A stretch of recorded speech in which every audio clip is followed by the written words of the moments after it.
Hello, my name is Kylie Walker, and today we're going to be demonstrating wrist range of motion measurements with my client, who is also my mom. So for forearm supination, she's going to hold her elbow at 90 degrees, the shoulder adducted to the body, and she's holding a pencil. So I've got my goniometer. I'm going to put it in the tip of the third digit, okay? And the stationary bar is going to be perpendicular to the floor. The movable bar is going to go over the shaft of the pencil. And now she's going to supinate, which means turning like she's holding a cup of soup. Okay? We've got 100 degrees for her first measurement. For the next one, we have forearm pronation. Again, this is the same position as supination, elbow at 90 degrees, holding a pencil, the goniometer over the tip of the third digit.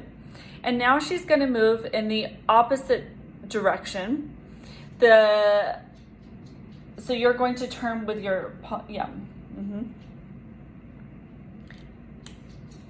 We've got 90 degrees. 0 to 9 degrees is the expected measurement. Next, we have wrist flexion. So we can put down your pencil. So you're going to sit like this with your arm extended, with the wrist just resting on the table. Okay, the axis is going to go in the lateral aspect of the wrist, just distal to the radiostyloid over the anatomical snuff box. For wrist flexion, you're going to be turning your hand inwards, right, and the movable arm is going to be parallel to the metacarpal.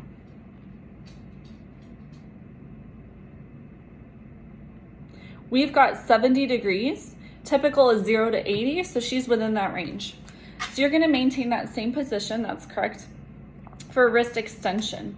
So again, I've got my goniometer placed on the lateral aspect of the wrist, just distal to the radial styloid in the anatomical snuff box.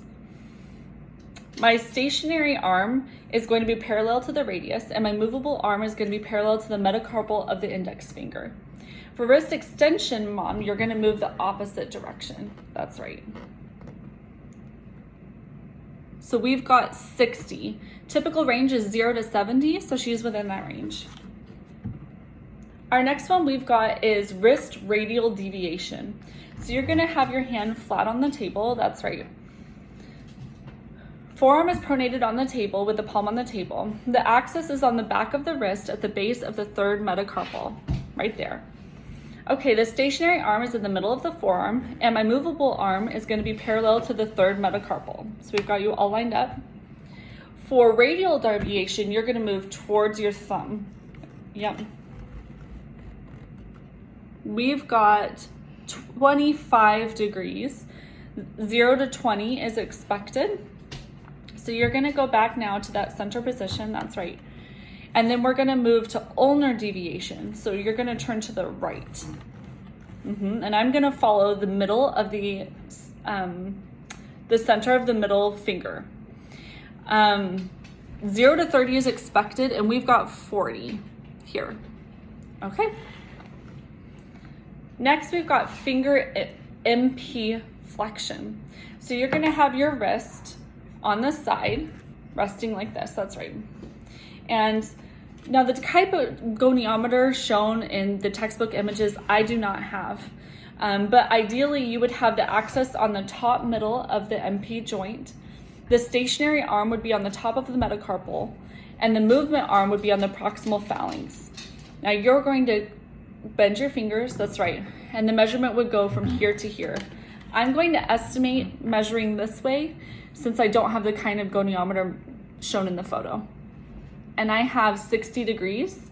0 to 90 is typical. Obviously, my measurement is going to be limited since I'm not using the kind of goniometer demonstrated in the photo. And that's it for range of motion testing for the wrist